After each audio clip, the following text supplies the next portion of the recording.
Arithmetic शुरू कर रहे हैं। अरिथमेटिक में बहुत सारी चीजें हैं, जैसे मोटी मोटी चीजें बताऊं तो परसेंटेज, रेशो, प्रपोर्शन,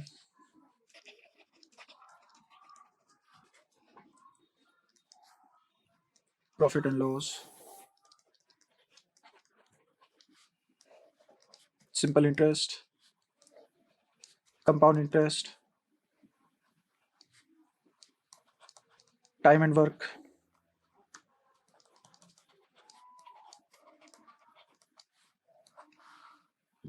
और pipe and cistern,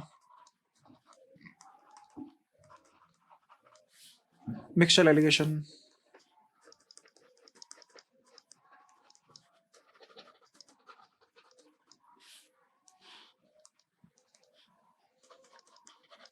as problems, इसकी कितनी क्या उम्र हो चुकी होगी, कैसे कैसे। तो ऐसे ऐसे टॉपिक होते हैं अर्थमेटिक में, ठीक है। अब इसमें हर टॉपिक में अलग अलग क्वेश्चन आते हैं, और पढ़ने में ऐसा लगता है कि मुझे हर चैप्टर पढ़ना चाहिए और हर टॉपिक अलग अलग है। असलियत में कोई भी एक टॉपिक अगर अच्छे से पढ़ लिया तो बाकी सारे अपने आप कवर हो जाते हैं, और मैं उसी तरीके से पढ़ाऊंगा कि कोई भी सवाल नया ना लगे और सारे के सारे टॉपिक ऐसे ही कवर हो जाए, बहुत ज्यादा टाइम भी ना लगे हमें, ठीक है। इन सभी के सभी टॉपिक का सारा खेल चलता है कंपैरिजन पे।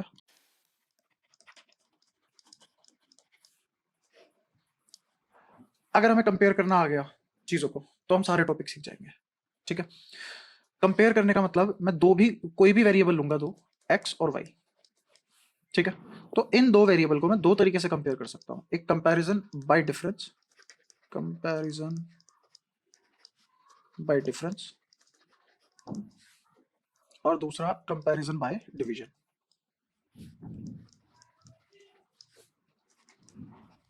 Comparison by division. Comparison bye difference का मतलब है कि मैंने बड़े वाले में से छोटे वाला घटा दिया और जो भी आंसर आया वो मैंने कंपेयर कर लिया, कितना बड़ा है कितना छोटा है, ठीक है।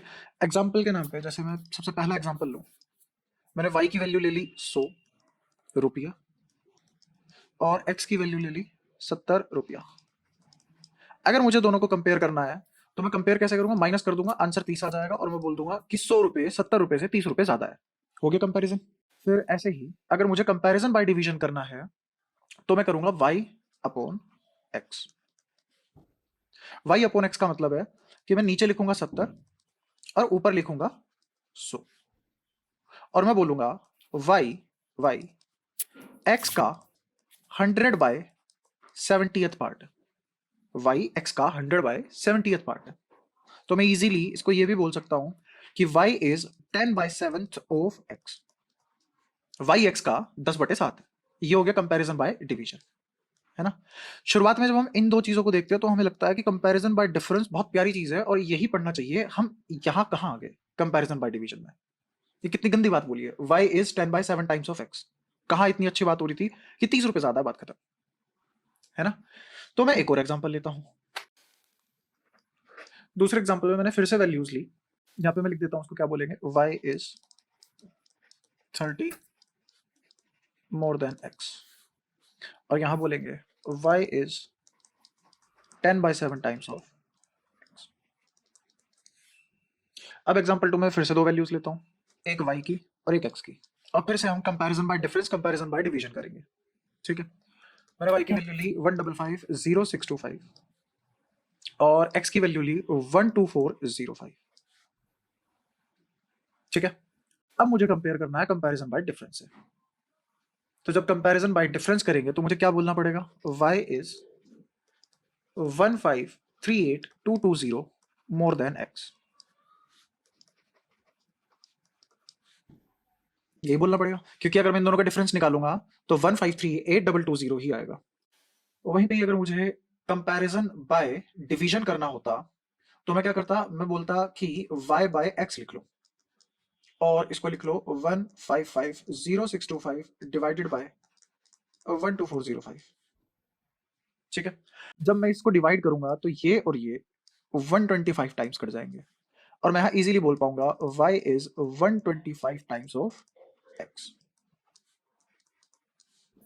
इस बार कौन ज्यादा अच्छा लग रहा बोलने में, कंपैरिजन बाय डिवीजन वाला, है ना। और कंपाउंड इंटरेस्ट के जो क्वेश्चन होते हैं उसमें ऐसा ही डेटा होता है, थोड़ी बहुत मल्टीप्लिकेशन होती है तो उसमें ऐसा ही डेटा होता है। लेकिन अगर वहां पे हम बार बार बोलने बैठेंगे कि 1538 कौन नहीं सुनेगा मेरी बात, मैं सीधा बोलूंगा 125 गुना खत्म, 1 सेकंड में बात खत्म, और समझ में भी ज्यादा आएगा इस चीज से। तीसरा एग्जांपल लेता हूं, y और x। y को मैंने ले लिया मास ऑफ सन, x को ले लिया मास ऑफ अर्थ। दोनों की वैल्यू बता देता हूं।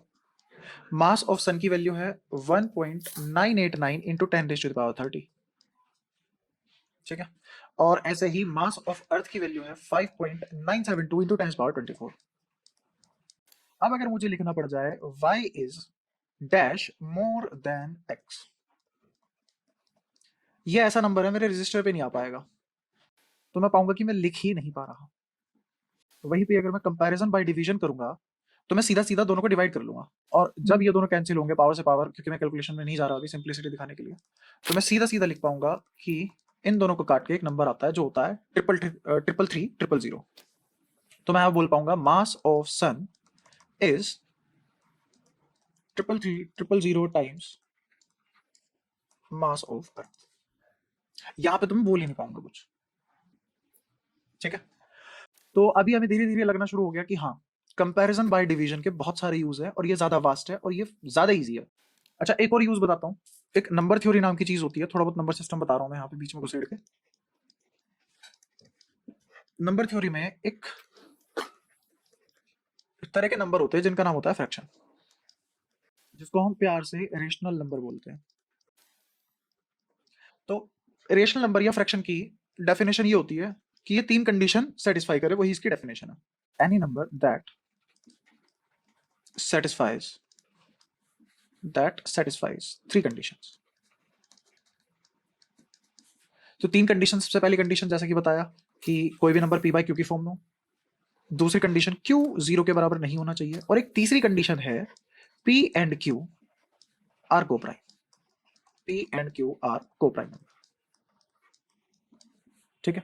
कोप्राइम नंबर से मतलब है कि कोई भी ऐसे दो नंबर का पेयर, जिनका एचसीएफ 1 आता हो। जैसे अगर मैंने कोई भी दो नंबर लिए p q और मैं इनका एचसीएफ निकालूं तो इनका एचसीएफ 1 आना चाहिए। HCF of p and q अगर 1 आ जाता है तो वो कोप्राइम है, अगर वो 1 नहीं आता तो वो कोप्राइम नहीं है। तो ये कोप्राइम की डेफिनेशन हो गई। जैसे कोप्राइम के एग्जांपल मैंने लिखा 3 और 8, इन दोनों में कोई कॉमन फैक्टर नहीं है एक के अलावा, तो दोनों का एचसीएफ 1 आ गया। ऐसे ही मैंने लिख दिया 8 और 11, कोई कॉमन फैक्टर नहीं है, सिर्फ एक ही है कॉमन फैक्टर, तो एचसीएफ 1 आ गया। फिर से सिर्फ एक ही कॉमन फैक्टर होता है, वो 1 है, ठीक है। कौन कौन से हो सकते हैं मैं बता देता हूँ। सारे के सारे कॉन्जिक्यूटिव नंबर कोप्राइम नंबर होते हैं, जैसे 1,2 दोनों के बीच का एचसीएफ कॉमन फैक्टर 1 है, एचसीएफ 1 है। 2 3 अगेन एचसीएफ 1 है। 3 4 अगेन एचसीएफ 1 है। 4 5 अगेन एचसीएफ 1 है। 5 6 अगेन एचसीएफ 1 है। तो ऐसे करके सारे के सारे कॉन्जिक्यूटिव नंबरों के पेयर बनाता चलूं अगर मैं शुरुआत से, तो वो सारे के सारे क्या कहलाएंगे, कोप्राइम नंबर। ऐसे ही मैं लिख सकता हूं कोई भी दो कॉन्जिक्यूटिव ओड नंबर, जैसे 3 5 1 3 5 7 7 9, ये भी सारे के सारे क्या होंगे, कोप्राइम नंबर, ठीक है। और जैसे फिर मैं दूर दूर के नंबर छाट के ला सकता हूं जिनका एचसीएफ 1 हो, जैसे 3 और 8 8 और 11, और जैसे 15 31, ऐसे कर करके मैं बहुत सारे नंबर ढूंढ के ला सकता हूँ, क्योंकि इवन नंबर को हमेशा 2n की फॉर्म में लिख सकते हैं। कोई भी दो इवन नंबरों का एचसीएफ 1 भी आएगा और 2 भी आएगा। तो एचसीएफ तो हाईएस्ट कॉमन फैक्टर होता है, तो वहां पे 1 की बजाय मुझे 2 लिखना पड़ेगा, और उससे भी बड़ा हो सकता है। 4 और 8 का एचसीएफ जैसे 4 होगा। पी और क्यू को कोप्राइम होना इसलिए जरूरी है क्योंकि अगर ये कोप्राइम नहीं हुए तो मेरे पास बहुत सारे ऐसे फ्रैक्शन होंगे जिनका मीनिंग सेम होगा, दिखने में अलग होंगे। अभी बताऊंगा, उसका मतलब समझ आएगा, एग्जांपल ले लेके बताऊंगा। तो सबसे पहली कंडीशन का मतलब मैं एग्जांपल लेता हूं, 1/2 3/6। ये 3/6 और 1/2 तो एक ही बात हो गई। 5 का पी बाई क्यू की फॉर्म में है, बिल्कुल है। 5/1 मैं लिख सकता हूं, जहां पे क्यू की वैल्यू 1 है और पी की वैल्यू 5 है। अच्छा, फिर मैं 7/3 भी लिख सकता हूँ, 3/7 भी लिख सकता हूँ। बहुत सारे इनफाइनाइट नंबर लिख सकता हूँ जो पी बाई क्यू की फॉर्म में होंगे और जिसमें इन सभी एग्जाम्पल में क्यू भी 0 नहीं है, क्योंकि अगर क्यू 0 हो गया तो नंबर नॉट डिफाइंड हो जाएगा। जैसे मैंने कोई भी नंबर लिखा x, उसको 0 से डिवाइड कर दिया तो वो इनफाइनाइट, जिसको नॉट डिफाइंड बोलते हैं, वो बन जाएगा। अब मैं आता हूँ थर्ड पॉइंट पे कि p एंड q को प्राइम क्यों होनी चाहिए। मैंने ऊपर एग्जांपल लिया है 1/2 और 3/6, है ना। ऐसे ही मैं एक और एग्जांपल ले सकता हूँ 6/12। ऐसे ही मैं एक और एग्जांपल ले सकता हूँ 150/300। ऐसे इनफाइनाइट एग्जांपल ले सकता हूँ। ये वाला फ्रैक्शन भी किसके बराबर है? 1/2। ये वाला फ्रैक्शन भी किसके बराबर है? 1/2। ये वाला फ्रैक्शन भी किसके बराबर है? 1/2। सिंपली मैं क्या कर रहा हूं, मैं इस नंबर को ऊपर नीचे k से मल्टीप्लाई, k से डिवाइड कर रहा हूं। ये वाली वैल्यू निकालने के लिए मैंने k की वैल्यू 3 रख दी। ये आ जाएगा 1/2 3/3, तो ये लिखा जाएगा 3/6। ऐसे ही ये वाली वैल्यू निकालने के लिए मैंने k को किससे, k की वैल्यू क्या रखी होगी? 6। किसी भी नंबर को मैं सेम नंबर से मल्टीप्लाई करके सेम नंबर से डिवाइड कर दूं, उस नंबर पे कोई फर्क नहीं पड़ता। यहां पे लिख देता हूं 1/2 is fraction and all other expression are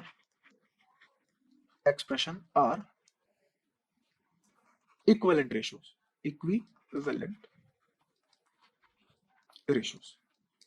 क्योंकि अगर कोई मेरे से पूछे कि नंबर लाइन पे 1/2 3/6 6/12 150/300 ये कहाँ लाई करेंगे, अलग अलग पॉइंट पे थोड़े लाई करेंगे, एक ही पॉइंट पे लाई करेंगे ना। जब मैं नंबर लाइन पढ़ते हुए 1/2 पे आऊंगा तो 1/2 पे ही उसको 1/2 ही पढ़ूंगा। फिर उस 1/2 को तुम 3/6 बोल लो, 6/12 बोल लो, 150/300 बोल लो, ऐसा बोलने के लिए तुम्हें ऊपर नीचे किसी नंबर से मल्टीप्लाई डिवाइड करना पड़ रहा है। तो ये फंडामेंटल फ्रैक्शन नहीं है, ये उस फ्रैक्शन पे एक इक्विवेलेंट रेशियो है। ये वाली बात बता दी जो अब बहुत कम लोगों को पता होती है, बट इस बात का ही मैं शॉर्टकट बनाने में यूज करूंगा। और अरिथमेटिक पढ़ाते हुए मैंने इसीलिए पहले फ्रैक्शन पढ़ाया, क्योंकि जैसे जैसे पूरी मैथ्स चलेगी वैसे उसकी डेवलपमेंट के हिसाब से हम उसको पढ़ते चलेंगे तो टाइम बहुत कम लगेगा और चीजें बहुत ज्यादा कर पाएंगे और इनफाइनाइट नंबर ऑफ क्वेश्चन हमसे हो पा रहे होंगे, ना कि सिर्फ वो क्वेश्चन जो टाइप बना के हम कर लेंगे। अब हमारा फंडामेंटल फ्रैक्शन क्यों जरूरी है, इसको बोलते हैं फंडामेंटल फ्रैक्शन 1/2 को। फंडामेंटल फ्रैक्शन, फंडामेंटल फ्रैक्शन इसलिए इतना जरूरी है क्योंकि फंडामेंटल फ्रैक्शन पढ़ना होता है यूनिटरी मेथड पढ़ना। यूनिटरी मेथड बोल लो इसको, यूनिटरी रिलेशन बोल लो। यूनिटरी रिलेशन क्यों पढ़ना जरूरी है वो भी थोड़ी देर में बताऊंगा। बेसिकली यूनिटरी मेथड में हम किसी भी एक यूनिट की वैल्यू निकालते हैं, we find the value of 1 unit, ये होता है इसका मतलब। ठीक है, तो फंडामेंटल फ्रैक्शन इजीएस्ट तरीका है चीजों को कैलकुलेट करने का, easiest to do calculation with. कैसे एग्जांपल लेता हूं, अगर मेरे को किसी ने बोला कि मेरे पास कोई एक फ्रैक्शन है, ये ज्यादा आसान है या ये ज्यादा आसान है, ऐसे ही जो मैंने ऊपर एग्जांपल लिया था, ये ज्यादा इजी है कैलकुलेशन करना या 125/1। अच्छा, मैं इसको फर्दर ब्रेक डाउन कर सकता हूँ, इसको फर्दर सोल्व कर सकता हूँ? नहीं। और ऐसे ही 1/2 को फर्दर सोल्व कर सकते हैं? नहीं। इसीलिए इनको बोला जाता है फंडामेंटल फ्रैक्शन, क्योंकि ये और फर्दर सोल्व नहीं हो सकते और सबसे ज्यादा इजी कैलकुलेशन इन्हीं फ्रैक्शन के साथ करने को मिलती है। जैसे कोई मेरे को बोल देगा कि मैंने इतने पे सामान खरीदा और इतने पे बेच दिया, तो बड़ी बड़ी वैल्यूज होगी, मैं उनका रेशो निकाल लूंगा और उसको फंडामेंटल ब्रेकडाउन ले लूंगा उसका, और फिर उसके साथ कैलकुलेशन करूंगा, इजी बन जाएगा और उसको इतने अलग तरीके से रिप्रेजेंट किया जाता है जैसे जादू हो गया हो, जबकि वो है बिल्कुल फंडामेंटल चीज। जैसे यहीं पे मैं एक और चीज बता सकता हूँ, जैसे मैंने ऊपर एग्जांपल लिया था, मैंने x की वैल्यू 70 ली थी और y की वैल्यू 100 ली थी, तो ये बोलना ज्यादा आसान है कि x का 70/100/70 टाइम्स है, ये बोलना ज्यादा आसान है कि x का 10/7 टाइम्स है। बात तो एक ही है, लेकिन ये ज्यादा इजी पड़ेगा। ये फ्रैक्शन का एक यूज है, और फ्रैक्शन असलियत में है क्या है? फ्रैक्शन कुछ भी नहीं है, कंपैरिजन बाय डिवीजन ही है। फ्रैक्शन कंपैरिजन बाय डिवीजन ही, और इसीलिए दुनिया में हमें फ्रैक्शन पढ़ने पड़े, क्योंकि फ्रैक्शन से हमारा काम इजी हुआ है, मुश्किल नहीं हुआ। इसने हमारा जीवन आसान किया, मुश्किल नहीं किया। तो फ्रैक्शन इसीलिए बहुत सारी पूरी अर्थमेटिक में शॉर्टकट की तरह सर्व होता है। Fraction serves as a shortcut in every chapter of arithmetic. अब और देखते हैं और क्या क्या करता है फ्रैक्शन हमारे जीवन में। और फ्रैक्शन को ये भी बता देता हूं मैं यहाँ पे, इसी को बोलते हैं comparison by division. y by x, that is comparison by division, comparison by division। यहां तक कोई डाउट? अब और चीजें बताता हूँ फ्रैक्शन के बारे में। फ्रैक्शन ज्यादा इंफॉर्मेटिव चीज होती है। अभी प्रूफ करता हूँ कैसे। जैसे मैं एक और एग्जांपल लेता हूँ, एग्जांपल नंबर 4। मैंने कहा कि मेरे पास 3 बच्चे हैं, स्टूडेंट 1, स्टूडेंट 2, स्टूडेंट 3। 3 स्टूडेंट हैं। एक बच्चे के नंबर 40 आए हैं, एक बच्चे के नंबर 60 आए हैं, एक बच्चे के नंबर 80 आए हैं। तो सबसे ज्यादा पढ़ा लिखा कौन है इनमें? स्टूडेंट 3। ये डेटा मैंने सिंपल ऐसे ही दे दिया। अब मैं ये डेटा फ्रैक्शन में दूंगा। फ्रैक्शन में मैंने ये डेटा कैसे दिया? मैंने कहा कि इस बच्चे के 50 में से 40 आए हैं, इस बच्चे के 100 में से 60 आए हैं, और इस बच्चे के 200 में से 80 आए हैं। क्या ये सारे के सारे फ्रैक्शन है? तो क्या फ्रैक्शन में मैं ज्यादा इंफॉर्मेशन दे पा रहा हूं? क्या बिना फ्रैक्शन के हमने गलती कर दी? तो इसीलिए फ्रैक्शन बहुत इंपॉर्टेंट है और इसीलिए इनका जन्म हुआ। अब मुझे पता है कि सबसे ज्यादा पढ़ा लिखा असलियत में स्टूडेंट 1 था, क्योंकि हमने ये तो कभी पूछा ही नहीं कितने में से है 40, 60, 80। क्योंकि जैसे ही हम पूछेंगे कितने में से है तो एक फ्रैक्शन आ जाएगा। Fraction gives more information. एक और एग्जांपल अगर मैं लूं,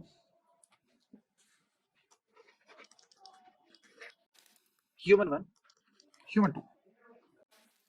एक ने 10 रुपए का प्रॉफिट कमाया और एक ने 100 रुपए का प्रॉफिट कमाया। किसको ज्यादा प्रॉफिट हुआ? हाँ, उसकी इन्वेस्टमेंट क्या थी, जब तक वो नहीं बताएंगे तब तक कोई फायदा नहीं है। तो अगर मुझे मुझे अगर यही डेटा मेरे को ऐसे दिया रहता कि मैंने 10 इन्वेस्ट किए और 10 का प्रॉफिट हुआ, वहीं पे 1000 इन्वेस्ट किए थे और 100 का प्रॉफिट हुआ, तो किसको ज्यादा प्रॉफिट हो रहा है? ह्यूमन 1 को ज्यादा प्रॉफिट हो रहा है। अब फ्रैक्शन मुझे एक साथ एक से ज्यादा क्वांटिटी बता सकता है, ये इन्वेस्टमेंट और ये प्रॉफिट। वहीं पे ही नॉर्मल नंबर जैसे इंटीजर टाइप नंबर हो गए, वो मुझे नहीं बता सकते क्या चीजें हैं क्या नहीं। तो फ्रैक्शन ज्यादा इंफॉर्मेशन देता है बजाय किसी नंबर के। अब कोई भी फ्रैक्शन बनता कैसे है? पी बाई क्यू की फॉर्म में ही तो होता है फ्रैक्शन, और क्यू जीरो नहीं होता, और पी और क्यू को प्राइम होता। लेकिन अगर मैं कंस्ट्रक्शन देखो फ्रैक्शन की, तो कोई भी फ्रैक्शन में दो चीजें होती है। एक जो ऊपर रहता है जिसको न्यूमरेटर बोलते हैं इस लाइन के, और एक इस लाइन के जो नीचे रहता है जिसको डिनोमिनेटर बोलते हैं। तो कोई भी फ्रैक्शन दो चीजों से मिलकर बनता है, एक न्यूमरेटर एक डिनोमिनेटर। न्यूमरेटर ऊपर होता है, डिनोमिनेटर नीचे होता है। अब इस न्यूमरेटर डिनोमिनेटर वाले रिलेशन को समझते हैं। इसको बोलते हैं relation between variable and value. Obviously value कोई कांस्टेंट नंबर होगी, और उसी कांस्टेंट नंबर को या वैल्यू को मैं किससे असाइन करूंगा? वेरिएबल से असाइन करूंगा। तो इसका भी एग्जांपल लेते हैं। जैसे मैंने बोला x इक्वल्स टू 7।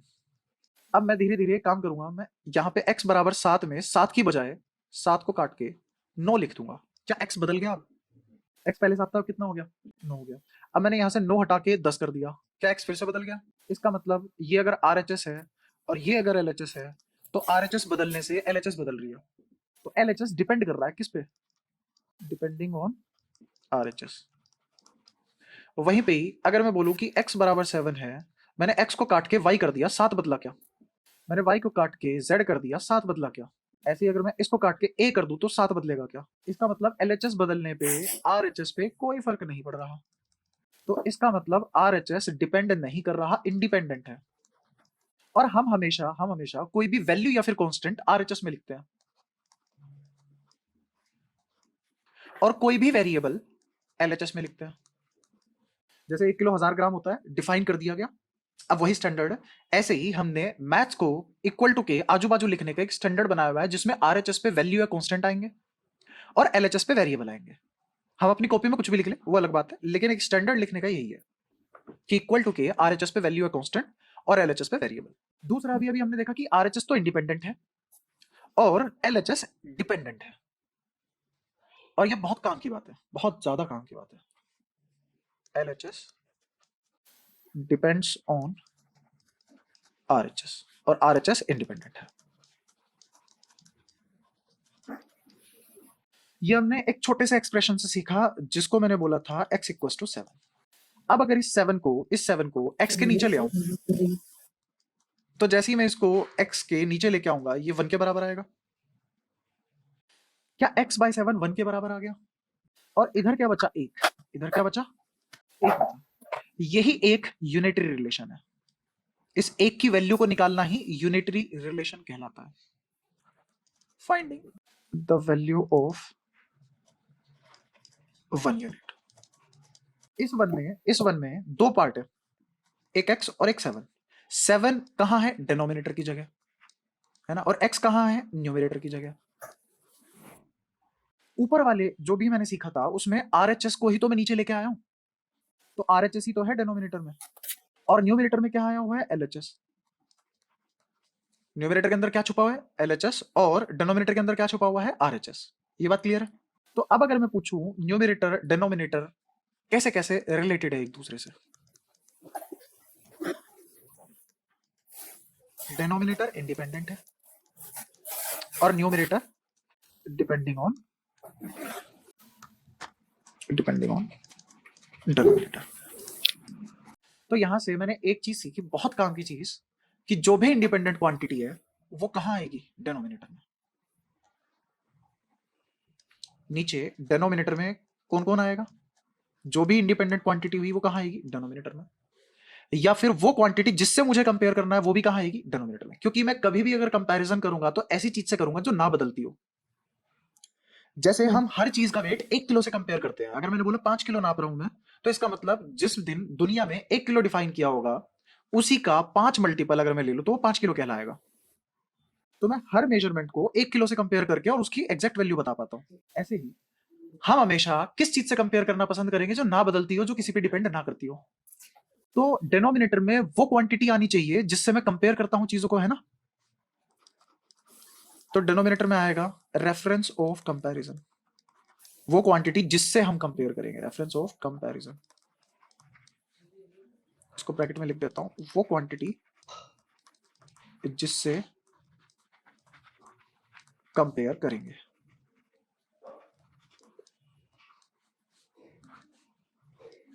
ऐसे ही ऊपर आएगा न्यूमरेटर। न्यूमरेटर में कौन सी क्वांटिटी आएगी? वो क्वांटिटी जो किस पे डिपेंड कर रही हो? Depending on denominator. या फिर हम इसको ऐसा लिख सकते हैं, वो क्वांटिटी जो कंपेयर हो रही होगी, quantity that is being compared. इस पे एक एग्जांपल ले लेते हैं।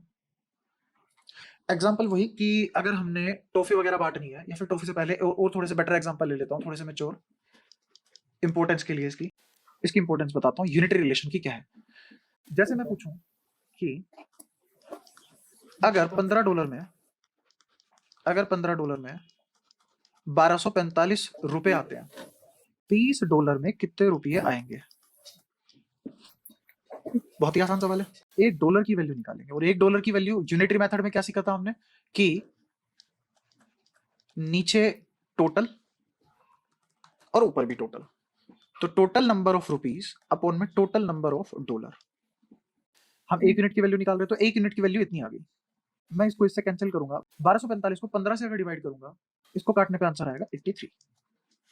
अब मैंने $1 की वैल्यू निकाल ली 83 रुपीज, तो $2 की वैल्यू कितनी होगी? ऐसे ही $3 की क्या वैल्यू होगी?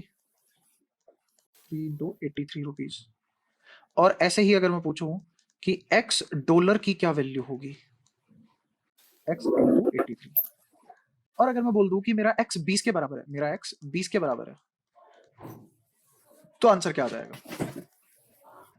1660 रुपीज। तो ये सारी की सारी कहानी कहां से शुरू हुई? जब मैंने 1 यूनिट की वैल्यू निकाली। बिना 1 यूनिट की वैल्यू निकाले मैं ये सब नहीं कर पाता। अच्छा, और यहाँ पे हमने एक और चीज देखी थी ऊपर, कि मैंने एग्जांपल लिया था x/7 = 1। इस चीज से मैं एक और बात प्रूव कर सकता हूं कि या तो मैं x मान की वैल्यू निकाल लूं और या फिर 1 यूनिट की वैल्यू निकाल लूं, मेरा आंसर आ जाएगा। तो unitary method is alternative of method in which we assume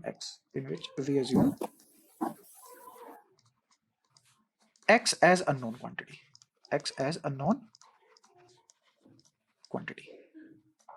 जैसे अभी ऊपर डॉलर वाला क्वेश्चन किया है, ऐसे ही मैं यूरो में बात कर सकता हूँ। यूरो में कैसे बात कर सकते हैं कि मैंने बोला, अगेन वही, पाउंड ले लेते हैं, पाउंड और भयंकर है। मैंने बोला 15 पाउंड 1500 ₹1573 है। 15 पाउंड 1573 है। तो मुझे 20 पाउंड की वैल्यू निकालनी है, कितनी होगी? 15x की वैल्यू 1573 है, तो x की वैल्यू कितनी होगी? मुझे निकालनी थी अब 20x की वैल्यू। तो 20x की वैल्यू कितनी आ जाएगी? 20 इंटू 105। अच्छा, let value of 20 pound is 20x। Exactly नहीं, मैं पॉइंट में आंसर नहीं कर रहा, मैं अप्रोक्सीमेशन ले रहा हूँ। 20x will be 20 into 105। तो यहां से 20x की value is value of 20 pound. अब मैं इसकी वैल्यू निकालूंगा, 5 और 5 10 और कैरी 1, एक और एक 2, तो 2100 रुपए आ जाएगी। तो वहीं पे ये मैं कर सकता था कि मेरी दुनिया का 1 पाउंड, मेरे यहाँ की 1 पाउंड की करेंसी तुम्हारे यहाँ की जो कि 105 रुपए है, तो मेरे यहाँ का 20 यूरो, मेरे यहाँ की 20 करेंसी की वैल्यू तुम्हारे यहाँ की 2100 रुपए होगी। तो मैंने क्या किया, यूनिटरी मेथड से जो हम एक्स एज्यूम करके करते थे क्वेश्चन, वो हटा दिया। तो ये ऑल्टरनेट मेथड है जिसमें हम जिस क्वेश्चन में एक्स को एज्यूम करके आंसर लाते हैं, तो हम वहां पे एक्स को एज्यूम ना करके हम वहां पे यूनिटरी मेथड से चीजें निकाल सकते हैं। अगर थोड़ा सा और अच्छे भाषा में बात करूं तो इसमें यह हो सकता है कि यहाँ पे एक यूनिट की वैल्यू, यहाँ पे एक यूनिट की वैल्यू ऑफ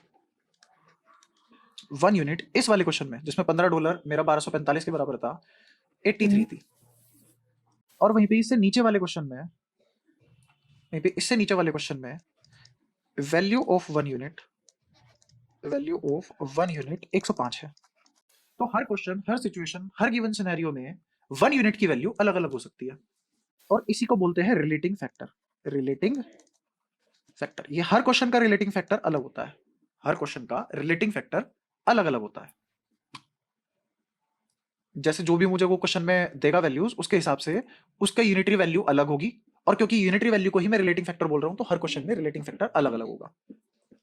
जैसे पाउंड का, रुपीज का आपस में रिलेटिंग फैक्टर है 105 का, और डॉलर और रुपीज का रिलेटिंग फैक्टर है 83 का। तो ऐसे depending on the values which we are given with, ये रिलेटिंग फैक्टर अलग अलग हो सकता है उसमें। तो यूनिटरी वैल्यू को इस तरीके से कंफ्यूज नहीं करना। यूनिटरी वैल्यू का मतलब 1 होता है, और 1 लिख दो आंसर हमेशा ही। उसका मतलब होता है कोई एक रिलेटिंग फैक्टर होगा इस क्वेश्चन का, वो निकालना है, और वही हम एक्स एज्यूम करके निकालते हैं। एक और एग्जांपल लेते हैं। जैसे मैंने बोला 10 स्टूडेंट है, 10 स्टूडेंट आर देयर, और 100 टॉफी है और डिस्ट्रीब्यूट करनी है। 10 बच्चों में 100 टॉफी बांटनी है। तो मेरा क्वेश्चन है 3 बच्चों को कितनी टॉफी मिलेगी?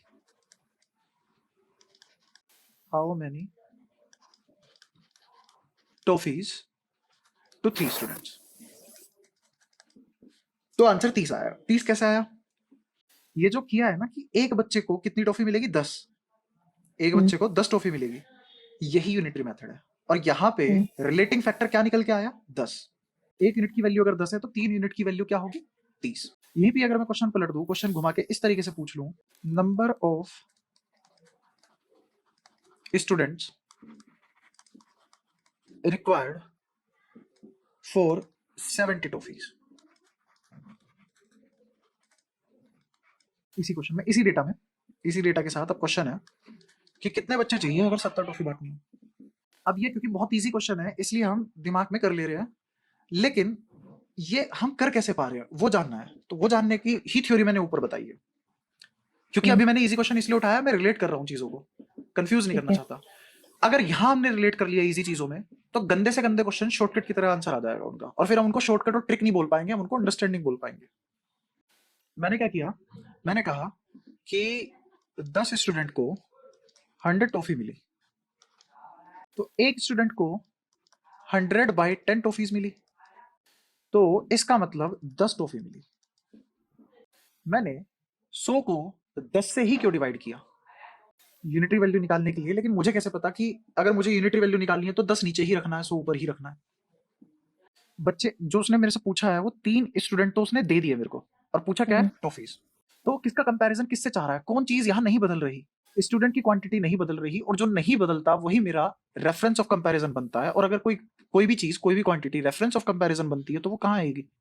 डिनोमिनेटर में। इसलिए मैंने 10 नीचे रखा है। ऐसे ही अगर number of student required for 70 toffees, अगर इसका आंसर निकालना है तो उसने फिक्स क्या कर दिया? Number of toffees.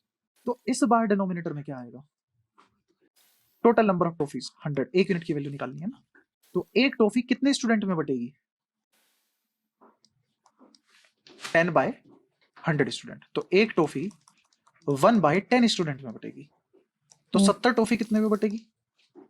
70 into 1 by 10 student which will be equal to 7 student. ऐसे थ्योरी काम कर रही है यहाँ पे। यूनिटरी वैल्यू कभी भी हम नीचे यहां 70 नहीं रखेंगे। क्यों? क्योंकि मेरे पास टोटल नंबर ऑफ टॉफीज 70 नहीं है। एक यूनिट की वैल्यू निकालने के लिए हमेशा निकालते टोटल अपॉन टोटल ही है। तो मैंने क्या किया, नीचे रखा number of total number of toffees, क्योंकि वही चेंज नहीं हो रही क्वेश्चन में दिया है, और ऊपर लिखा हुआ है टोटल नंबर ऑफ स्टूडेंट, क्योंकि स्टूडेंट चेंज हो सकते हैं। अब स्टूडेंट नंबर ऑफ स्टूडेंट निकालना है मेरे को, वो रेफरेंस पॉइंट नहीं बन सकता, वो न्यूमरेटर में आएगा, क्योंकि वो अब डिपेंड कर रहा है कि नीचे डिनोमिनेटर क्या है।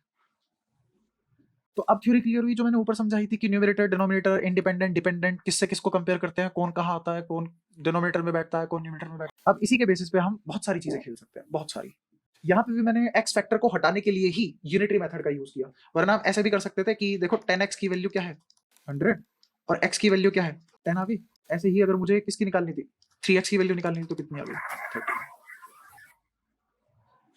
तो ये एक्स फैक्टर हटाने के लिए ही हमने यूनिटरी वैल्यू का सहारा ले लिया, बस इतनी सी बात है। ये थी सारी की सारी अब तक थ्योरी।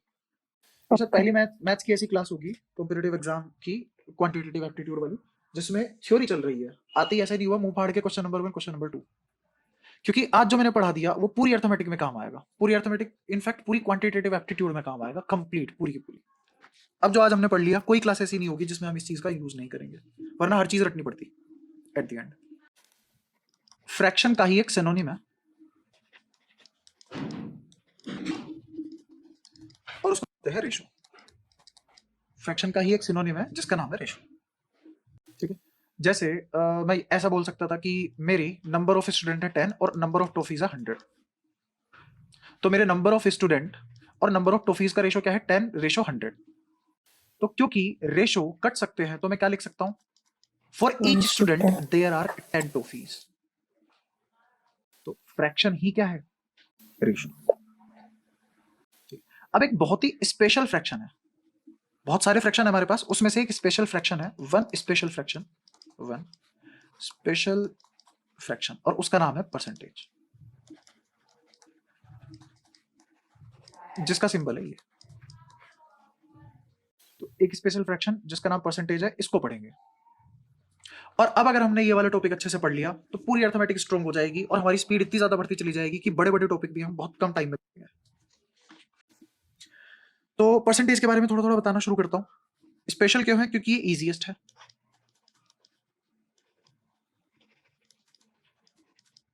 इसलिए बहुत स्पेशल है।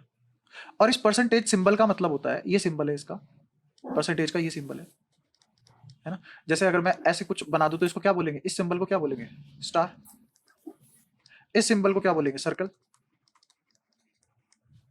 तो जैसे हर सिंबल का नाम है, ऐसे ही इस परसेंटेज के सिंबल का भी नाम है 1/100। तो जैसे ही मैंने परसेंटेज के सिंबल को ओपन करके लिख दिया 1/100, तो इसके डिनोमिनेटर में क्या आके बैठ गया, 100। न्यूमिनेटर में अलग अलग चीजें आ सकती है, लेकिन अगर मैं सिर्फ इस सोलेली सिंबल की बात करूं तो डिनोमिनेटर में हमेशा ही 100 आएगा, ऑलवेज। तो मैं ये बोल सकता हूं कि परसेंटेज के केस में डिनोमिनेटर हमेशा के लिए फिक्स्ड हो गया, और उसकी वैल्यू क्या फिक्स होगी, 100। जब कभी भी किसी भी फ्रैक्शन के डिनोमिनेटर में 100 आ जाए तो मैं उस फ्रैक्शन को प्यार से क्या बुला सकता हूं, परसेंटेज। क्या मैं ये भी लिख सकता हूं, परसेंटेज एक ऐसी चीज है जिसका reference of comparison is always 100। और इसको अगर हिंदी में बहुत ही आसान भाषा में बोला जाए, जब कभी भी तुम गलती से भी किसी चीज को 100 से कंपेयर कर लो तो उसी चीज का नाम परसेंटेज है। आसान बात। अब अगर मैं बोल दूं x/100 आ गया कहीं पे, तो इसका मतलब क्या है, x%। तुमने x को किससे कंपेयर कर दिया, 100 से। और जब भी तुम किसी चीज को गलती से भी 100 से कंपेयर कर लो तो क्या बोल सकते हो उसको, परसेंट। तो ये x% लिखा जाएगा। और x की वैल्यू कुछ भी हो सकती है, x किसको बिलोंग करता है, रियल नंबर को। कुछ भी वैल्यू हो सकती है x की, लेकिन तुमने अगर उसको 100 से कंपेयर किया तो तुम परसेंटेज लिख सकते हो। अभी इस सिंबल से फेमिलियर कराने के लिए कुछ छोटे एग्जांपल कर लेते हैं। जैसे पहला एग्जांपल, अगर मैं बोलूं 8% of A is equal to 4% of B, 8% of A is 4% of B, और मैंने पूछ लिया 20% ऑफ ए निकालना है in terms of B. A का 8% 4% ऑफ बी है, और मुझे 20% निकालना है ए का बी के टर्म्स में। तो हम कैसे करेंगे? सबसे पहली बात तो कि इस परसेंट सिंबल का भी मतलब 1/100 है और इस वाले का भी 1/100 है, दोनों परसेंटेज सिंबल का मतलब 1/100 है। तो 1/100 अगर और 1/100 आपस में कट जाते हैं तो परसेंटेज से परसेंटेज भी कट जाती होगी, और फिर ये 4 से 2 कट जाता है, 2a b के बराबर है। अब मैं दोनों साइड मल्टीप्लाई कर रहा हूँ, इधर भी 10 से मल्टीप्लाई कर देता हूँ, इधर भी 10 से मल्टीप्लाई कर देता हूँ, तो ये लिखा जाएगा 20a इक्वल्स टू, अब मैं दोनों साइड परसेंटेज से मल्टीप्लाई कर देता हूँ क्योंकि परसेंटेज एक ऑपरेटर है जिसकी वैल्यू 1/100 है, तो मैंने दोनों साइड इक्वल टू के दोनों साइड 1/100 से मल्टीप्लाई कर दी, तो निकल गया 20% ऑफ है, 10% ऑफ। ऐसे हम खेल सकते हैं परसेंटेज के सिंबल से, बहुत ही आसान है। अब कुछ कुछ स्पेशल परसेंटेज की वैल्यूज है, उनको देखते हैं। Some important fraction and percentage, और इसी में मैं कन्वर्जन भी सिखा दूंगा। Some important fractions and percentage. इसमें सबसे पहला एग्जांपल मैंने 1 लिया। 1 कोई भी एक नंबर है, 1 फ्रैक्शन है, 1 रेशनल नंबर है, फ्रैक्शन है ना। इस फ्रैक्शन को मेरे को परसेंटेज में कन्वर्ट करना है, तो कैसे करें? तो कन्वर्ट करने का तरीका ये है, बहुत ही आसान, कि 1 लिखेंगे और मुझे परसेंटेज में कन्वर्ट करना है, तो मैं ढीठ बन के परसेंटेज का सिंबल लगा दिया जबरदस्ती। जैसे ही मैंने परसेंटेज का सिंबल लगा दिया तो मेरे को मनी मन में बैकग्राउंड में पता होना चाहिए कि परसेंटेज सिंबल का मतलब होता है 1/100। तो अगर मैंने 1/100 लिखा है तो इसका मतलब मैं 100 से डिवाइड कर रहा हूं अपनी मर्जी से, तो ये गलत हो जाएगा फिर, तो मुझे 100 से मल्टीप्लाई भी करना पड़ेगा। इसको ऐसा समझ सकते हैं हम कि परसेंटेज 1/100 होता है, तो मैं दोनों साइड 100 से मल्टीप्लाई कर दूंगा, कोई फर्क नहीं पड़ेगा, तो मेरा 100% 1 के बराबर आ जाएगा। फ्रैक्शन को परसेंटेज में कन्वर्ट करना हो तो मैं क्या करूंगा, परसेंटेज का सिंबल लगाऊंगा और 100 से मल्टीप्लाई कर दूंगा, 1 आ गया 100%। यहीं पे एक और बहुत ही जबरदस्त बात यह है कि अगर मैं कोई भी परसेंटेज निकालूं 100 पे तो खुद वही नंबर आ जाता है। समझाता हूं कैसे। मैंने बोला कि मुझे 20% निकाल, 20% ऑफ 100, तो अगर मुझे 20% ऑफ 100 निकालना है तो मैं परसेंटेज का ऑपरेटर की वैल्यू रख दूंगा यहां, और क्या आंसर आ जाएगा 20। ऐसे ही अगर मुझे 30% ऑफ 100 निकालना है तो क्या आंसर आएगा 30। परसेंटेज 1/100 लिखा, 100 से 100 काट दिया, 30 आंसर। ही अगर मुझे 55% ऑफ 100 निकालना हो तो क्या आंसर आएगा 55। इजी है बहुत। ऐसे ही अगर मुझे x% ऑफ 100 निकालना हो तो क्या आएगा, तो क्या यहां से ये सीखा जा सकता है कि एनीथिंग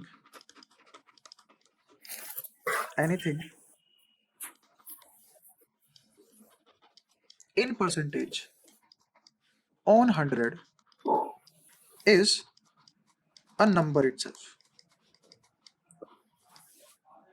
अगर मैं किसी भी नंबर की परसेंटेज निकाल रहा हूं 100 पे तो खुद वो नंबर आ जाता है। Anything in percentage on 100 is a number itself. हमने अभी सीखा कि 1 को हम 100% लिख सकते हैं और हमने तरीका भी सीख लिया। अब अगर मुझे रिवर्स करना हो तो मैंने ये तो सीखा, यहां से एक और बात नोटिस कर सकते हैं आप कि अगर फ्रैक्शन को परसेंटेज में कन्वर्ट करना है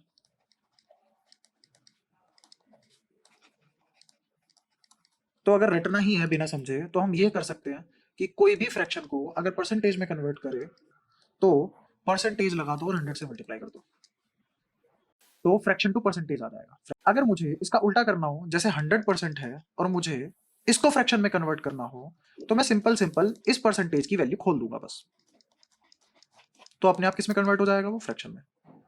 परसेंटेज को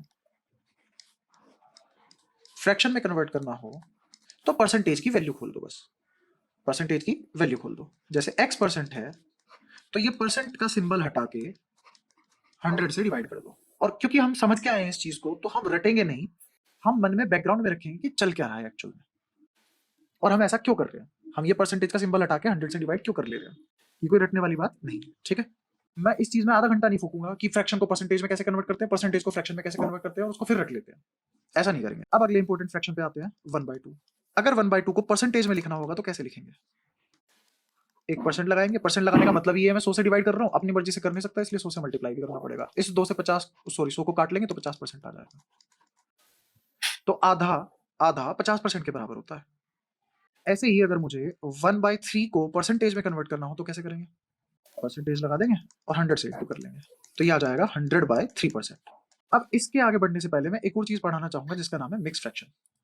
कोई नंबर है जो 17/5 है, फ्रैक्शन है लेकिन मिक्स फ्रैक्शन नहीं है। फ्रैक्शन तो है, मिक्स फ्रैक्शन नहीं है। अगर मुझे इसे मिक्स फ्रैक्शन में कन्वर्ट करना हो तो उसका तरीका ये है कि इसको सिंपली डिवाइड करो और आंसर डेसिमल में मत लिखो, रिमाइंडर के साथ लिखो, तो मिक्स फ्रैक्शन में कन्वर्ट हो जाएगा। मतलब अगर मैं 17 को 5 से डिवाइड करूं तो 5 तिया 15 आएगा, रिमाइंडर 2 बचेगा और मैं यहीं रुक जाऊंगा।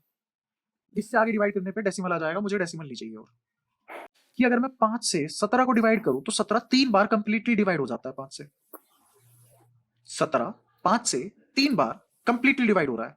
कितना बच गया डिवाइड हुए बिना? कितने से? 5 से। 5 से ही तो डिवाइड कर रहे हैं नंबर को।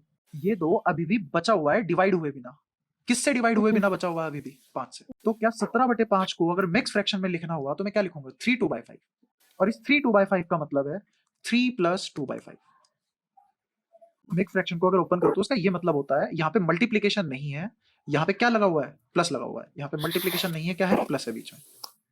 और अगर अब मैं इसको फर्दर सोल्व करूं तो एलसीएम लूंगा और से 17/5 आ जाएगा।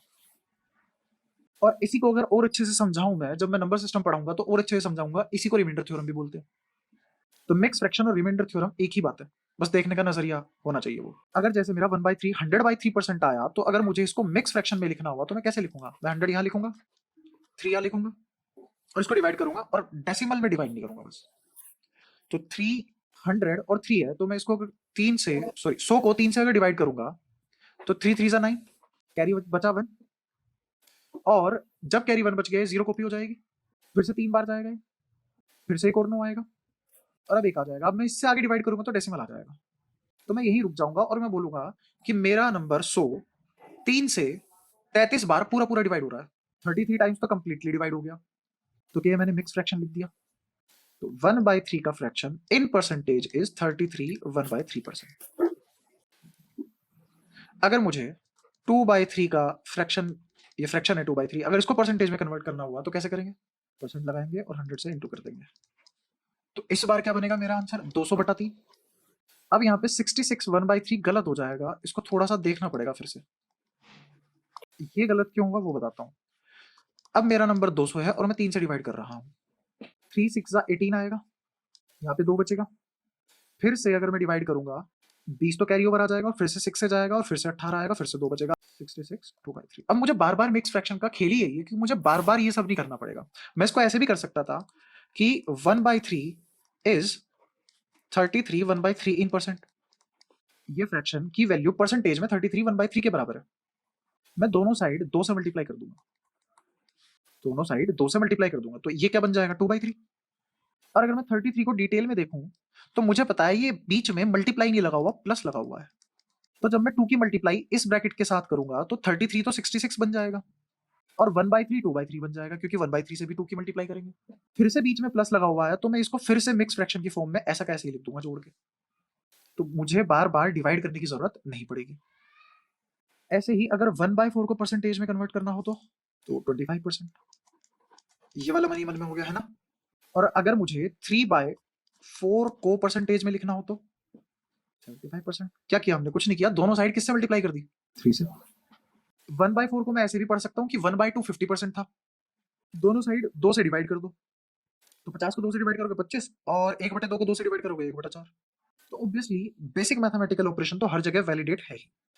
ऐसे ही अगर मैं 1/5 देखूं तो ये कितना आएगा परसेंटेज में? 20%। इसमें ही वही खेल खेल सकते हैं हम कि अगर मुझे 2/5 को देखना हो परसेंटेज में तो 40%, अगर मुझे 3/5 को देखना हो परसेंटेज में तो 60%, और अगर मुझे 4/5 को देखना हो इन परसेंटेज तो 80%। ऐसे ही 1/6, 1/6 फ्रैक्शन है और उसको परसेंटेज में लिखना हुआ तो क्या करेंगे? 100 से 200 मल्टीप्लाई करेंगे, परसेंटेज का सिंबल लगा देंगे।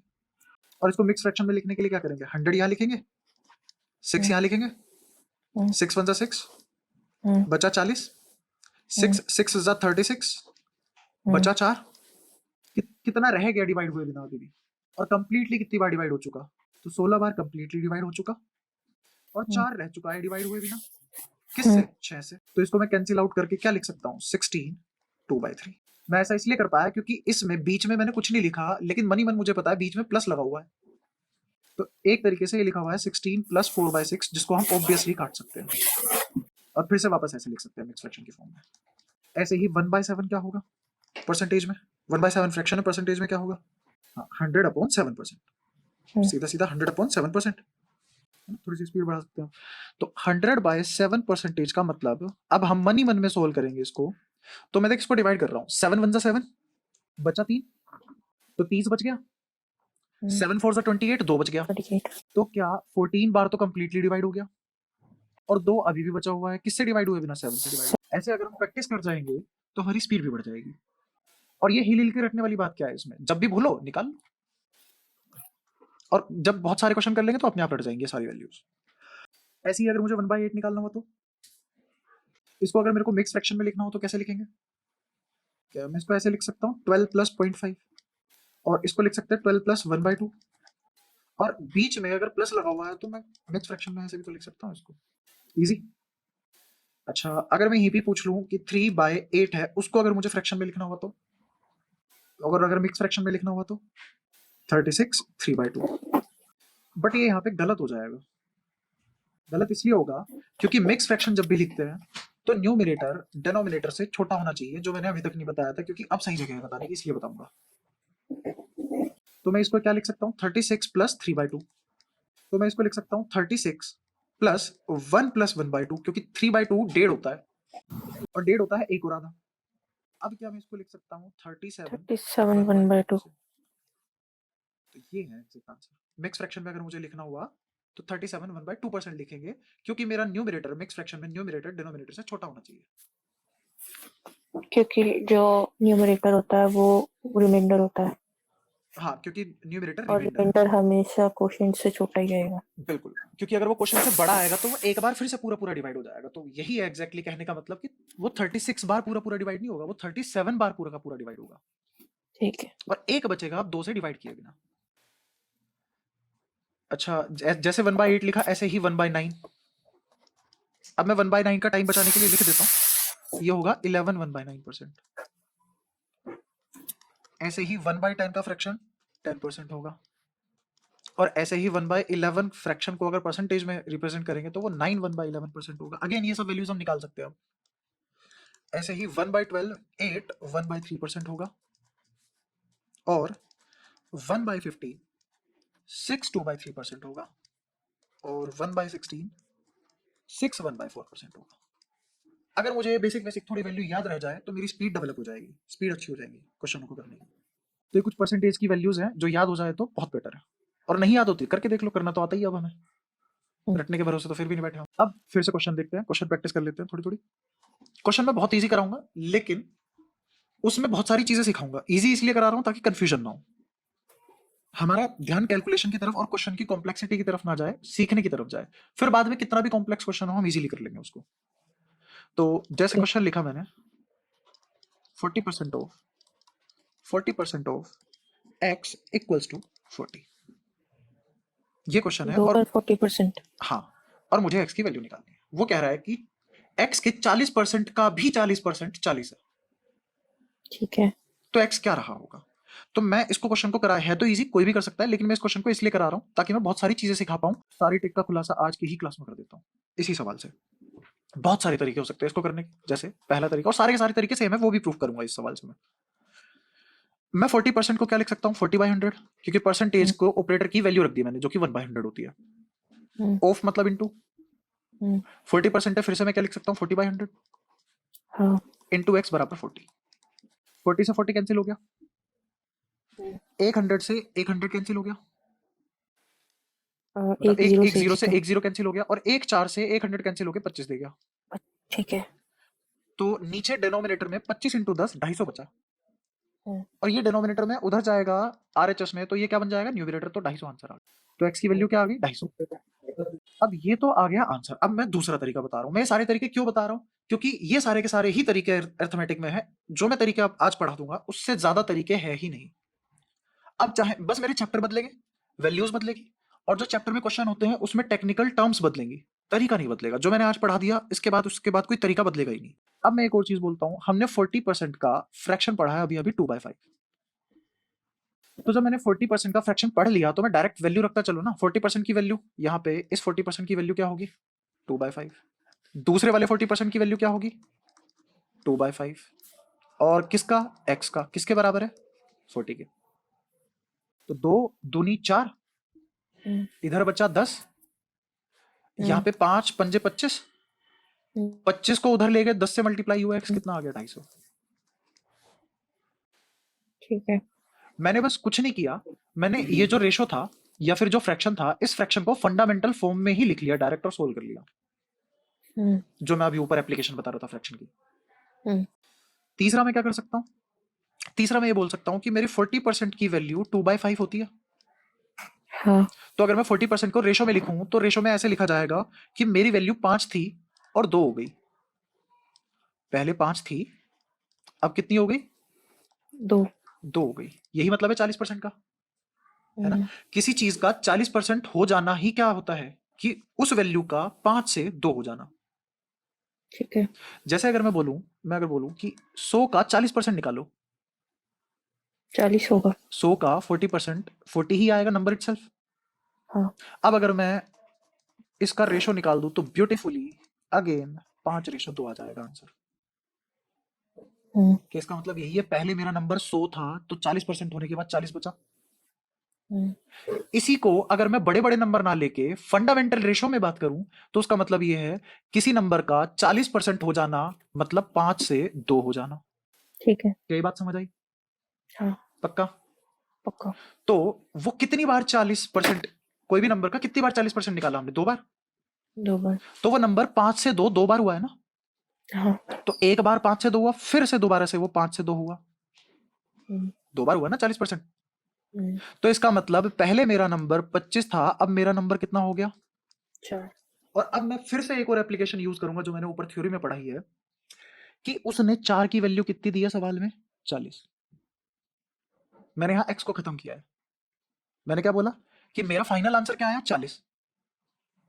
दोबारा सवाल लिखता हूं, 40% ऑफ एक्स इज 40।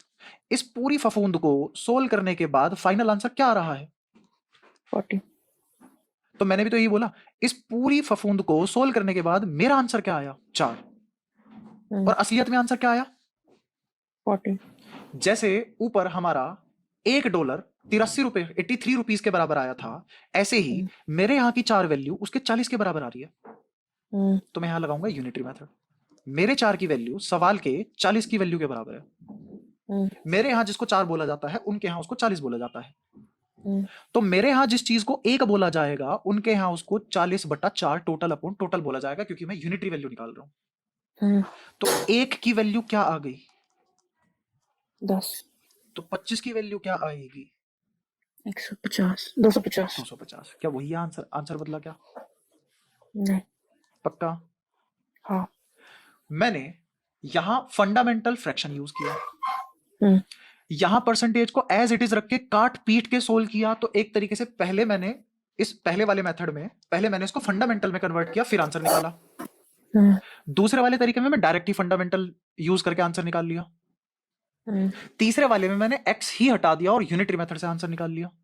हम्म, और मैंने ये भी बता दिया 40% का मतलब क्या होता है, कि कोई भी चीज का 5 से 2 हो जाना इस 40%। देख कितनी बड़ी इंफॉर्मेशन है मेरे पास। फ्रैक्शन हमेशा ज्यादा इंफॉर्मेशन कन्वे करते हैं। मेथड 3 उसका एक बहुत बेटर एग्जांपल है। हम्म, अगर मुझे कोई ये बोल दे कि कोई नंबर 40% हो रहा है, तो मेरे को ऐसा लगता है कि जब तक वो नंबर नहीं देगा मैं आंसर नहीं निकाल पाऊंगा। हम्म, लेकिन असलियत ये है कि अगर कोई मुझे बोल दे कोई नंबर 40% हो चुका, तो मैं बोलूंगा कि वो नंबर कुछ भी हो, वो नंबर अपने 5 से अपने 2 पे जा चुका। और जो वो हाँ। फाइनल नंबर है उसको 2 से इक्वेट करके 5 की वैल्यू निकाल दो, ओरिजिनल नंबर आ जाएगा। और अब तुम अलग अलग नंबर देते रहो, मैं अपने आंसर देता रहूंगा फटक से। मशीन बना दी मैंने एक जनरेट करने की आंसर। समझ आया क्या कहना चाह रहा हूँ? हाँ पक्का? हाँ ये इतने सारे तरीके इसलिए लगाए जा रहे हैं क्योंकि ये तो बहुत इजी सवाल है। अभी तो मैं बस रिलेट करने के लिए और तरीके समझाने के लिए पढ़ा रहा हूँ, एप्लीकेशन बेस्ड पढ़ा रहा हूँ। लेकिन जैसे ही सवाल टफ आएंगे, अगर तुम्हें ये वाले तरीके पता है और ये कैसे काम करते हैं वो पता है, तो तुम कभी कंफ्यूज नहीं होगे और दुनिया का कोई सवाल तुम्हारे लिए नया सवाल नहीं होगा। अब मेथड 4 में देखते हैं। फिर से मैं एक्स से पीछा छुड़ाना चाह रहा हूं। मैंने अपनी मर्जी से कोई भी वैल्यू मान ली और सिंप्लिसिटी के लिए मैंने आंसर मान लिया 100 आया। मैंने पहले ही आंसर क्या मान लिया? 100 आ गया। मैं ये नहीं कह रहा आंसर 100 है, मैंने मान लिया थोड़ी देर के लिए कि आंसर क्या है 100। अब 100 का 40% क्या होता है? 40। 40। और सवाल ने 40% 2 बार किया है, तो मुझे 40 का भी क्या निकालना पड़ेगा? 40%। तो 40 का 40% क्या होगा? 16। 16। कैसे? क्योंकि यहाँ पे 40% में हमने 2/5 इस्तेमाल कर लिया, और 40 की जब मल्टीप्लाई 2/5 से की, 40% निकालना या फिर 40 का 2/5 निकालना एक ही बात है। हाँ तो हमने निकाल लिया, आंसर आ गया 16। कोई दिक्कत यहाँ तक? नहीं। तो जो मैंने नंबर माना था वो 100 था, और इस पूरी फफूंद को सोल्व करने के बाद सवाल का आंसर क्या आया है? 40। और मेरा आंसर क्या आया है? 16। 16 की वैल्यू कितनी? 40। जो मेरे यहाँ 16 है वो उसके यहाँ का, 40 है। तो जो मेरे यहाँ 1 है वो उसके यहाँ का 40 बटे बटे 16। 16। तो जो मेरे यहाँ का 100 है उसके यहाँ का,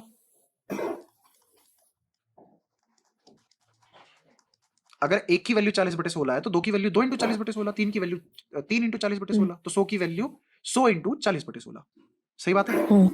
तो मैं इसको काटा पीटा कर लूंगा। 4 से इसको काटेंगे 4 बार, 250। ऊपर 10 बचा। 4 से इसको 25 बार काटेंगे तो कितना आ गया? 25 × 10 250। क्या आंसर फिर से बदला? नहीं। ठीक है। अब मेथड 4 को थोड़ा सा और एक्सप्लोर करने के लिए, क्योंकि ये थोड़ा सा पचता नहीं है कि अपनी तरफ से तुम 100 कैसे मान ले रहे हो, तुम्हें कैसे पता? सपने आ रहे हैं क्या 100 मानने के? है ना? तो मैं बोलूंगा तुम बोलो, मैं कुछ भी मान लेता हूँ। 100 नहीं मान रहे, कुछ और मान लेते हैं। 25 मान लो, 50। 50 मान लेते हैं, 50 50 मान लेते हैं, कोई दिक्कत नहीं। नहीं 33। 33 मान लेते हैं। मैंने वो नंबर 33 मान लिया। ठीक है है। ना? 33 का 40% निकालना इज लाइक उसका 2/5 5। निकाल लेना। तो 33 का 2/5 निकालना किसके बराबर होता है? 33 × 2/5। कोई दिक्कत? नहीं। फिर मुझे इसका भी क्या निकालना है? 40%। फिर से सवाल 2/5। तो फिर से मैं क्या कर सकता हूँ? 40% निकालने की बजाय मैं इसको डायरेक्टली 2/5 से मल्टीप्लाई कर दूंगा, तो वो सेम एज उसका 40% निकालना। तो ये कितना आ जाएगा? 33 × 2/5 × 2/5। तो ये कितना आ गया? 33 × 4/25। है ना? 33 × 4/25। 25। तो ये आ गया 33 × 4/25। तो मेरी इस पूरी फफूंद को सोल्व करने के बाद क्या आंसर आया? 33 × 40। 4/5। और क्वेश्चन में क्या आंसर आ रहा है? 40।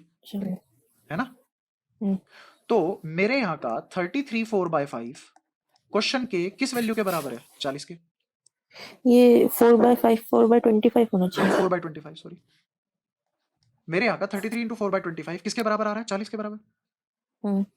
तो मेरे यहाँ का एक उसके यहाँ के किसके बराबर आएगा?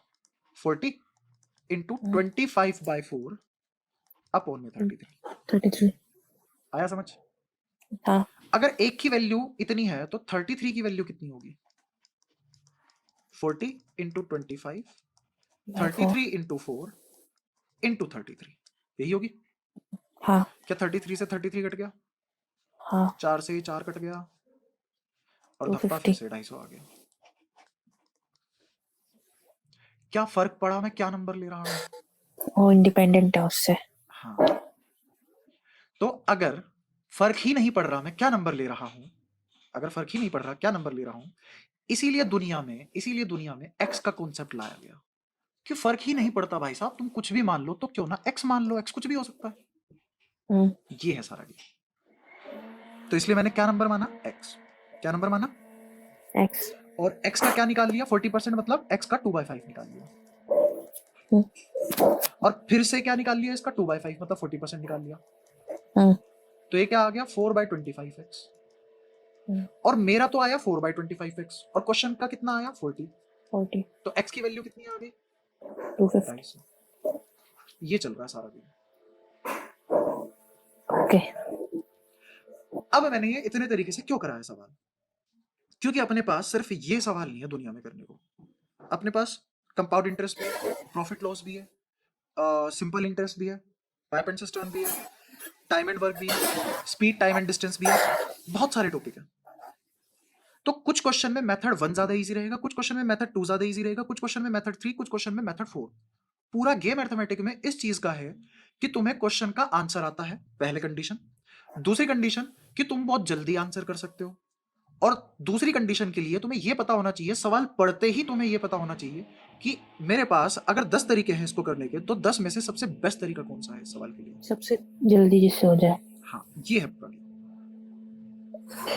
और दिक्कत ये है, जो मंडी लगती है उस मंडी में सिर्फ और सिर्फ रटी जाती है चीजें, समझी नहीं जाती। बट हम ऐसे ही करेंगे समझ के, थ्योरी वाइज, जैसे एक साइंस का बच्चा पढ़ता है बिल्कुल वैसे पढ़ेंगे।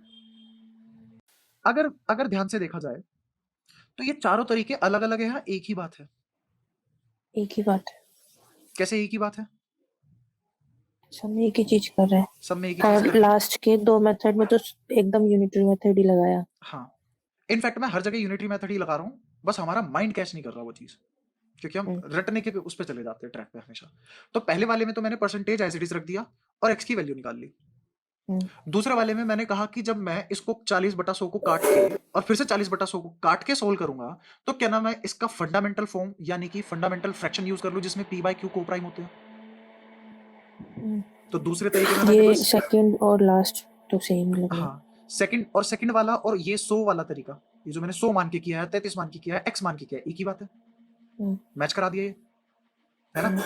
और तीसरे वाले तरीके में भी मैंने एक ही चीज की है कि मैंने उसको नंबर को 2 हिस्सों में तोड़ लिया, p और q, और पहले p को देखा कैसे प्रोपेगेट हुआ, फिर q को देखा कैसे प्रोपेगेट हुआ, और फाइनल रिलेट कर लिया वापस p और q को। तो बाकी सब तरीकों में भी तो हम रिलेट ही कर रहे हैं, यूनिटरी मेथड से एक रिलेटिंग फैक्टर निकाल के। तो बस वही चल रहा है, सारे के सारे तरीके एग्जैक्टली सेम है। और पिछली बार हमने क्लास करी थी टाइम एंड वर्क की। टाइम एंड वर्क में क्योंकि मैंने बीच में से कोई भी ऐसी टॉपिक उठा लिया था, तो वहां पे मैं 3-4 तरीके करा रहा था क्वेश्चन को कराने के, है ना। तो मैंने कहा था कि अभी तक नहीं लग पाएगा, ये सारे तरीके सेम है, लेकिन अगर हम बहुत फंडामेंटल तरीके से पढ़ना चालू करें तो हम ये जान पाएंगे कि ये 4 मेथड है ही नहीं एक्चुअली, ये एक ही मेथड है, जिसको बस हम थोड़ा छोटा करते जा रहे हैं इनफ प्रैक्टिस के बाद। ठीक है, ठीक है। तो इस तरीके से परसेंटेज का खेल चलता है, और ये परसेंटेज खत्म होते ही बहुत सारे के सारे टॉपिक ऐसे ही खत्म हो जाएंगे। अगर परसेंटेज बहुत ज्यादा अच्छे से आ गया तो सारे चैप्टर अपने आप ही 70% एकदम आ जाएंगे। तो अभी जो हमारा सिलेबस करने का तरीका ये रहेगा कि पहले मैं एक सिलेबस का लूप कराऊंगा, जिसमें मैं इजी पार्ट कराऊंगा, रिलेट करता हुआ चलूंगा, और फोकस रखूंगा थ्योरी पे, और क्वेश्चन को कैसे टैकल करते हैं उस पर थॉट डेवलप करेंगे। फिर सेकंड राउंड में जब मुझे सारे कॉन्सेप्ट आते होंगे, मेरे पास सारा ओवरव्यू होगा, तो मैं मिक्स ब्रीड के क्वेश्चन करा पाऊंगा, जिसमें ratio, proportion, compound interest, profit loss से मिक्स करके क्वेश्चन बना दिया। क्योंकि हमें सब चैप्टर की थ्योरी पता होगी, सारे तरीके पता होंगे, तो वो टफ सवाल भी हमारे लिए इजी होंगे, और हम एक साथ मल्टीपल टॉपिक कर पाएंगे। क्योंकि क्वेश्चन जब एग्जाम में आते हैं वो मिक्स आते हैं, वो ऐसे नहीं होते यहाँ से लेके यहाँ तक इस टॉपिक के क्वेश्चन है। और दूसरी जो खराब बात और बढ़िया बात दोनों ही है, जिसको रट के करने की आदत है वो नहीं पढ़ पाएगा ऐसे, क्योंकि दिक्कत ये है मैं टाइप वाइज नहीं पढ़ा रहा कि ये टाइप है, ये टाइप है, हमने ये चैप्टर किया, 12 टाइप के क्वेश्चन किए, 12 क्वेश्चन कर लिए, 144 क्वेश्चन हो गए, आया कुछ नहीं, 145वां क्वेश्चन नया है बिल्कुल हमारे लिए। वैसे नहीं करेंगे हम, एक पूरा एक माला की तरह करेंगे, एक एक मोती उसके अंदर डालते रहेंगे, रिलेट करते जाएंगे पिछले से। ठीक है। तो अभी कोई डाउट इस पूरी क्लास में? नहीं। पक्का? पक्का। बस कंडीशन ये है कि अगली वाली क्लास में जो भी अब पढ़ लिया हमने वो उंगलियों पे होना चाहिए, जैसे मुझे आता है बिल्कुल वैसे ही आना चाहिए। ठीक है।